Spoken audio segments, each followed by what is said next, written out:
Eu vou fazer medicina aqui nos Estados Unidos e eu publiquei um vídeo falando como é o processo de poder fazer medicina aqui.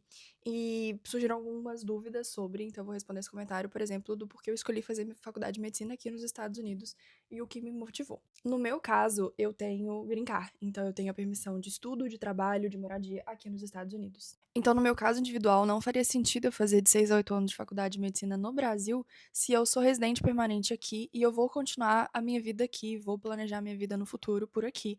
E então não faria sentido eu fazer faculdade lá e revalidar o meu diploma para poder atuar aqui.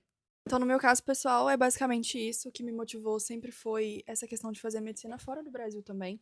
Eu já estava pesquisando também para fazer na Europa, enfim, e aí com a oportunidade de ter o green card, de fazer aqui nos Estados Unidos, eu vim pra cá e basicamente é isso, gente. Tô no meio do processo, enfim.